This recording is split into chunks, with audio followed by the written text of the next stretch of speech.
Olá, tudo bem com vocês? Eu sou André Souza e venho apresentar no vídeo de hoje a terceira coletânea com os 3 casos de média duração mais assistidos do canal. São relatos muito apavorantes, intrigantes e totalmente reais. Não se esqueça de deixar o seu like e se inscrever. Venha fazer parte da nossa família. Vamos aos casos. Primeiro caso: o som dos cascos. Olá, eu me chamo Cristiane e moro no interior do estado de São Paulo. O caso que irei apresentar aconteceu na minha família há algumas décadas. A história foi passando de geração em geração e, por isso, talvez alguns detalhes tenham se perdido no tempo. Mas o importante é que o âmago do fato ocorrido continua intacto. Entre os meus parentes, sempre aconteceram coisas estranhas, que podemos sim chamar de sobrenaturais. Porém, o relato de família que mais me aterrorizou durante toda a minha vida foi este que narro a seguir, que me foi contado pela primeira vez por minha saudosa tia-avó, a quem eu chamarei de Maria. Essa história tem o aspecto de uma lenda mitológica, e eu admito que ela é realmente bem difícil de acreditar. Entretanto, todas as pessoas da minha família juram de pés juntos que ela é totalmente verídica e que, de fato, ocorreu do modo exato que eu estarei contando aqui. Lembro-me de ouvi-la pela primeira vez da boca da minha tia-avó, quando eu era criança, e nessa oportunidade ela estava acompanhada de outra testemunha do evento. Depois de um bom tempo, eu pedi novamente para que ambas me relatassem, mas dessa vez separadamente, ou seja, cada uma em uma ocasião diferente. Eu notei que ambas contaram exatamente da mesma forma que na vez anterior, e sem contradições. Assim, eu consegui guardar bem na memória a maioria dos detalhes. E além disso, repetindo o relato, elas contribuíram ainda mais com a autenticidade do episódio. A outra testemunha era uma prima da minha tia-avó. Uma prima que, apesar de morar longe, era bem próxima a ela. E às vezes ia passar alguns dias na sua residência. Eu a chamarei de Marlene. Ela nem gostava de tocar nesse assunto, mas com muita insistência me falou sobre o acontecimento ainda com os olhos cheios de lágrimas. Enfim, era notório que Marlene ficava pouco à vontade com o evento e só falava mesmo se a gente insistisse bastante. Bom, então vamos lá. Minha tia-avó contava que sua prima morava numa cidade bem próxima à fronteira com o Paraná, nas proximidades de uma antiga estação ferroviária. Então, vira e mexe, ela pegava o trem e vinha passar alguns dias ou até semanas com ela, para que pudessem conversar à vontade, sair e fazer compras pela cidade. Atualmente, as estradas e ruas estão repletas de tráfego 24 horas por dia, devido ao aumento da população, dos comércios, das indústrias, enfim, né? Essa é a modernização. Mas naquela época, lá pela década de 60, era bem mais tranquilo e deserto à noite. Apesar do movimento da linha férrea, que quase nunca parava, bem ao contrário de hoje, que está faltando muito pouco para ela ficar completamente desativada, infelizmente. A Marlene, portanto, sempre esteve acostumada com os barulhos das locomotivas, já que morava bem perto de uma estação de trem. Dessa forma, quando ela passava uns dias com a minha tia-avó, nunca tinha problemas para dormir, qualquer que fosse o som que fizessem nas ruas. Apesar disso, para a surpresa da minha tia-avó, ela começou a acordar, certas noites da semana, sempre por volta das 2 da madrugada, dizendo que havia escutado um ruído que não a deixava dormir em paz. Era como o ruído de um cavalo que galopava e relinchava bem debaixo da janela do quarto onde ela costumava ficar instalada. Muito intrigada, minha tia-avó, que nessa época já era casada, começou a acordar o marido, perguntando se ele também ouvia esse cavalo. E ele sempre falava para ela voltar a dormir, porque deveria ser só um sonho doido da sua prima. O que era de se estranhar é que a Marlene sempre foi metida valentona e dizia que nunca tinha medo de nada. Porém, aquele som a incomodava muito. Como ela mesma dizia, tinha algo de estranho naquele cavalgar. Ele não era normal. Como isso não acontecia em todas as noites, a minha tia-avó resolveu deixar para lá e não se incomodar mais. Até que chegou a época da quaresma e o tal cavalo começou a acordar sua prima todas as noites, naquele mesmo horário, 2 horas da manhã. Com isso, ela passou a acordar também, para fazer companhia à sua prima, que sentia muito medo. Foi dessa forma que ela também começou a ouvir aquele estranho galope todas as noites, da mesma forma que a sua prima, dando-lhe calafrios e uma estranha sensação de pavor. E como sempre, o seu marido nunca ouvia aquele som, a não ser na última vez que aquilo aconteceu. Naquela madrugada, pelas palavras dela, seu marido acordou com o barulho do cavalgar misterioso. Muito arrepiado e tremendo bastante, falou: "Reze, Maria, reze, Marlene, rezem com muita fé, porque isso não é deste mundo."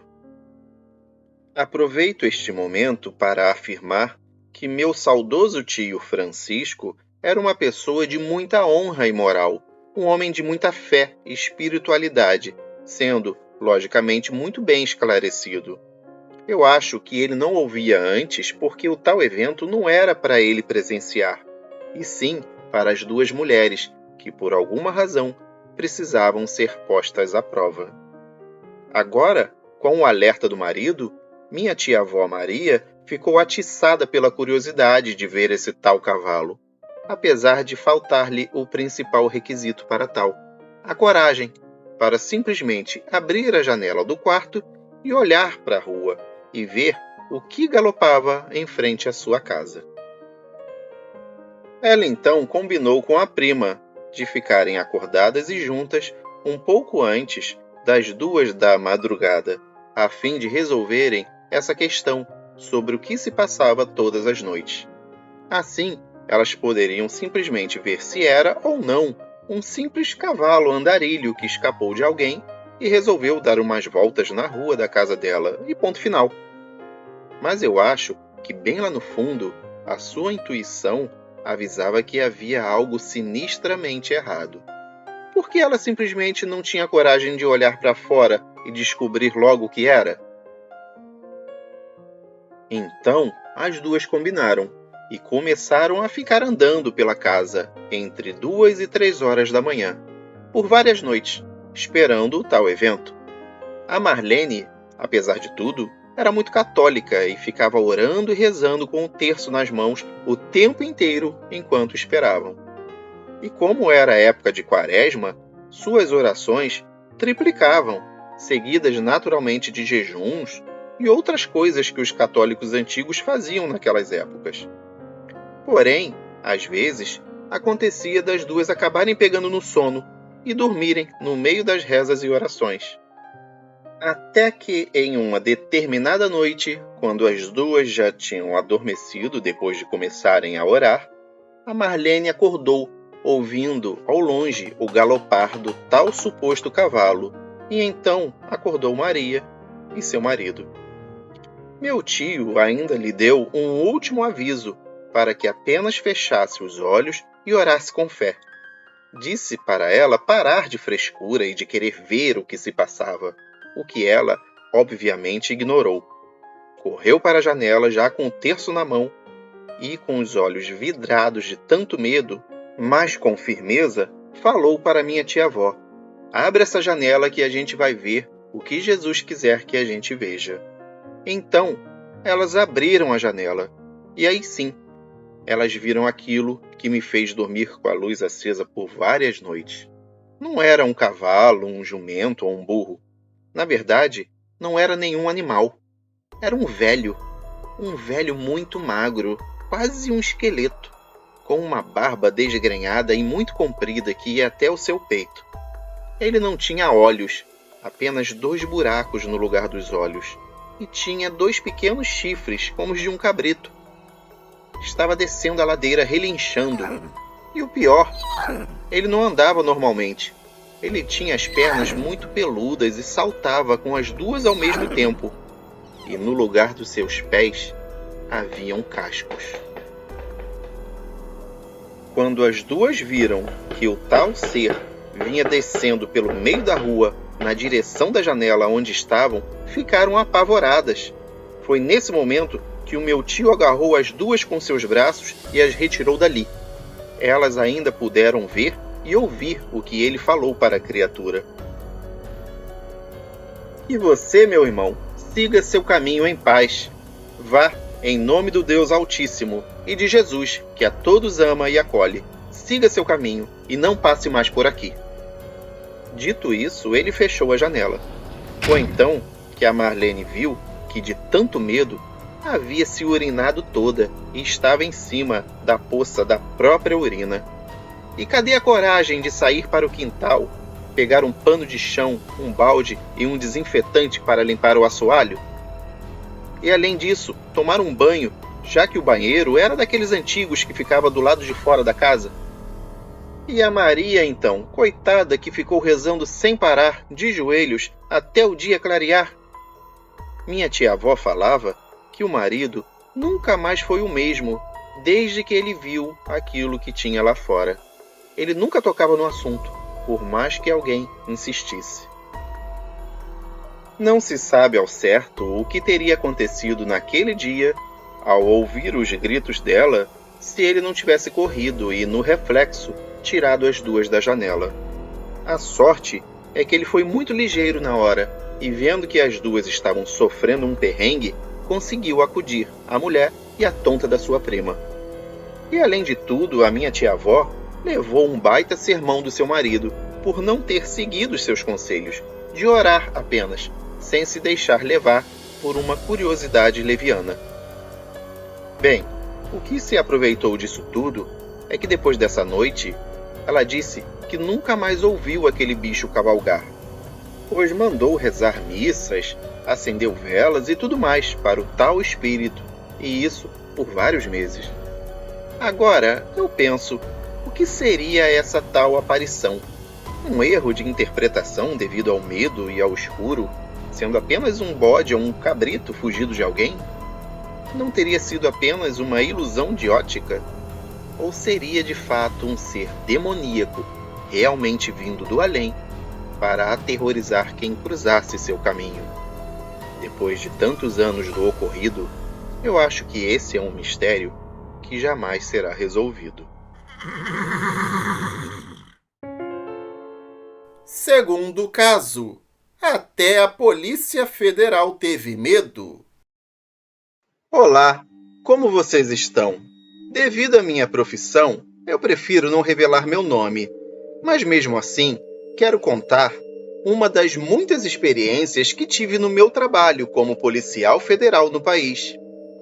Teve uma ocasião em que os meus superiores me enviaram para uma pequena, porém bem localizada, cidade em um dos estados mais povoados da região sul, para vigiar uma casa que tinha sido usada por bandidos para coisas ilícitas.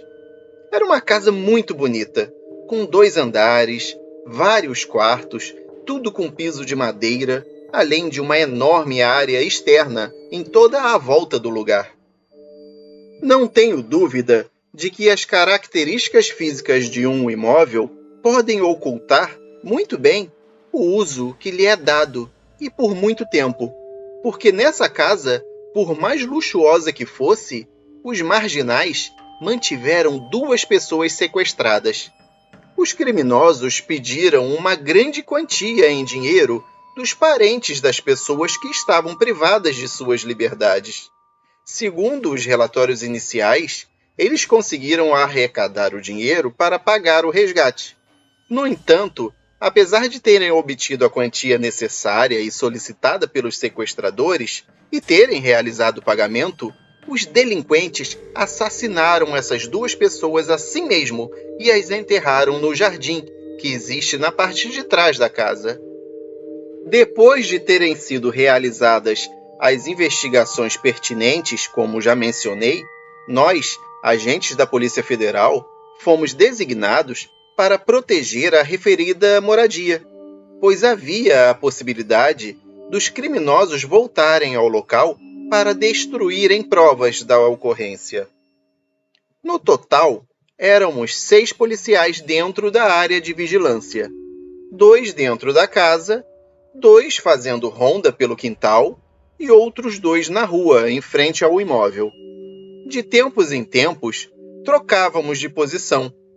Lembro que ainda havia vestígios de sangue no chão e nas paredes de alguns dos quartos. Coisas terríveis, sem dúvida, aconteceram lá. Por protocolo, tínhamos que fazer ronda pela casa, indo de cômodo em cômodo. Isso a fim de salvaguardar a integridade das provas do crime. Depois de uma dessas caminhadas, retomei meu lugar na entrada do Jardim dos Fundos. Sim, o mesmo onde os corpos foram enterrados. De repente, um grito de socorro foi ouvido. Parecia o grito de uma mulher no andar de cima da casa. Socorro! Socorro! Era tão alto que até meus colegas, que estavam do lado oposto, lá na rua, conseguiram ouvir. Todos pensamos que era uma outra pessoa também sequestrada que poderia estar escondida e em estado de choque em algum dos quartos da casa e que a nossa revista inicial não havia encontrado. Achamos que talvez ela estivesse trancada em algum lugar secreto dentro de um dos quartos. Então começamos rapidamente a procurar em todos os lugares, mas por mais que tudo fosse inspecionado novamente, não encontramos nada em lugar nenhum.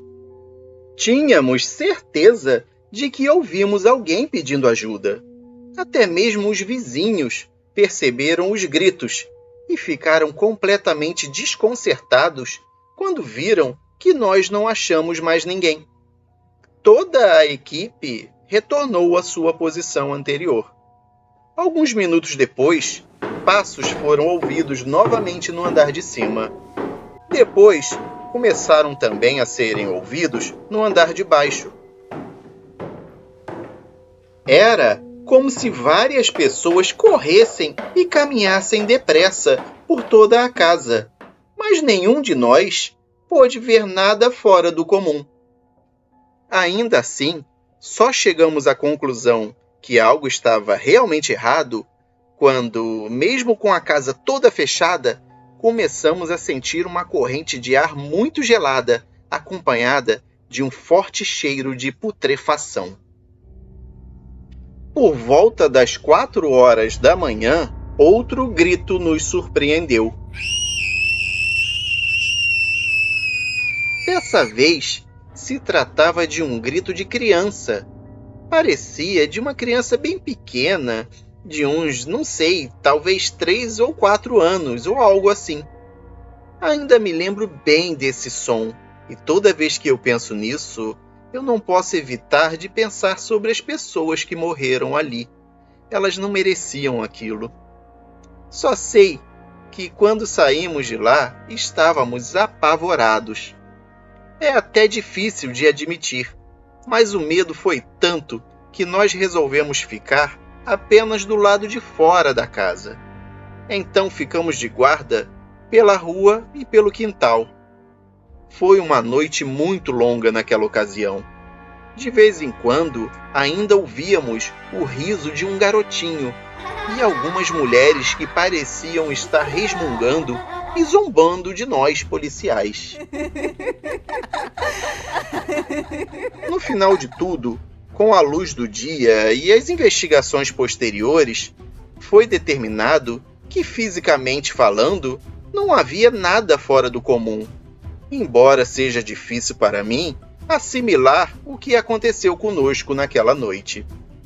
A única certeza é que nós, os 6 agentes da Polícia Federal, escutamos e sentimos os eventos daquela noite terrível, pois o que eu acabei de contar realmente aconteceu.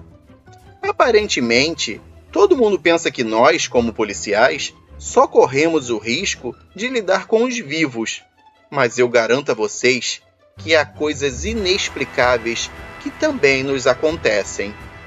Muito obrigado por ouvir a minha história.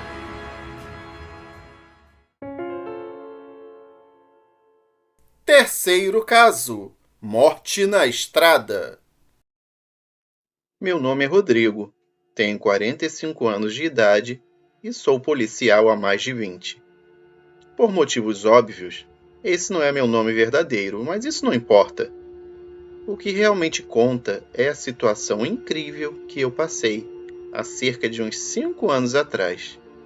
Foi algo tão marcante e chocante que até hoje me pego pensando e refletindo sobre aquele estranho acontecimento.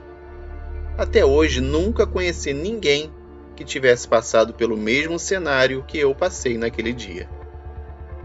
Como sou um policial já com muitos anos de serviço, ver pessoas mortas em acidentes, homicídios, suicídios ou qualquer outra circunstância nunca me impressionou ou deixou preocupado. Todavia, este caso que vou contar agora foi completamente diferente de tudo que eu já tinha visto antes. Certo dia, há uns 5 ou 6 anos atrás, eu e meu parceiro de serviço fomos chamados para atender uma ocorrência em uma estrada não muito movimentada, já na parte da tarde, na qual algumas crianças haviam encontrado um corpo já em adiantado estado de decomposição. Não dava para saber, a princípio, quantos dias tinham se passado desde a morte do indivíduo, nem mesmo a causa do óbito. Só mesmo os peritos poderiam determinar. Pois bem, fomos os dois para lá atender a ocorrência. Chegando no local, logo notamos que o corpo estava com um cheiro insuportável de putrefação, mas como profissionais e policiais, tínhamos um trabalho a fazer. Então, afastamos os curiosos, isolamos a área e ficamos ali, aguardando a perícia técnica. Só que o tempo foi passando e os técnicos estavam demorando muito para chegar. E finalmente anoiteceu. Todos que ainda perambulavam por ali bisbilhotando o incidente foram embora do local e ficamos somente nós 3. Éramos nós 2, os policiais e o morto. Já estava bem escuro quando resolvemos entrar na viatura para ficar aguardando a perícia. Estávamos ainda a alguns poucos metros do cadáver, tanto que o cheiro de podre continuava nos incomodando muito. Perguntei ao meu parceiro se não era melhor fechar as janelas para evitar aquilo. Foi logo depois desse momento que algo muito estranho começou a acontecer. Aquele cheiro insuportável de corpo em decomposição se transformou em um perfume maravilhoso. Era um aroma muito agradável e adocicado, como que de flores silvestres ou algo do tipo. Então, nesse momento, eu e meu parceiro vimos aquilo que se pode realmente chamar de sobrenatural. Era algo totalmente inimaginável e imprevisível. Bem ali, diante dos nossos olhos, ao lado do corpo que estávamos vigiando, surgiu um ser que brilhava muito, resplandecia tanto que chegava a iluminar todo o seu entorno. Esse ser de luz se ajoelhou e começou a acariciar o cadáver, não se importando com as condições do mesmo, sendo que parecia nutrir por ele um enorme carinho. Confesso que tanto meu parceiro como eu ficamos paralisados diante daquela visão. Não tínhamos coragem para sair da viatura e ver aquilo mais de perto. Ficamos ali então petrificados, observando aquela cena, a qual durou alguns segundos. Nesse intervalo, meu parceiro fazia todas as orações que lhe vinham à mente. Eu, por minha vez, Queria muito ter ido até lá para ver aquele fenômeno mais de perto, mas me faltavam forças. Era algo inacreditável demais para mim. De repente, aquela figura iluminada se afastou do corpo, veio na nossa direção e passou bem ao nosso lado. Com isso, notamos que a fragrância que sentíamos vinha realmente dela, pois o aroma ficou ainda mais forte com a sua proximidade. Então ela parou e olhou para nós. Até conseguimos notar um pouco as suas feições. Ficamos perplexos com a atitude daquela figura reluzente. E então, com um pequeno sorriso, ela se foi. Logo após presenciarmos tudo isso, nossa força voltou e nos sentimos completamente revigorados. Ainda assim, nós nos afastamos um pouco do local, por precaução, mas sem perder o corpo de vista, é claro. A noite continuou, e nós dois tentávamos encontrar alguma lógica que explicasse o que fora aquilo tudo, mas nada se encaixava com a realidade vivida naqueles momentos. Demorou bastante, mas o dia amanheceu, e por volta das 6 horas da manhã, o perito chegou e fez seu trabalho.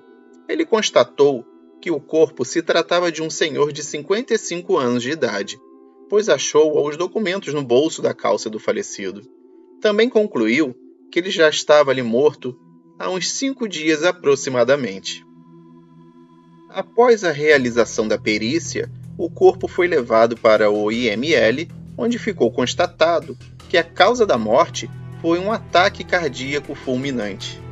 Nesse momento, começaram a chegar algumas pessoas para realizar o reconhecimento do corpo, sendo que realmente eles reconheceram que era um parente deles.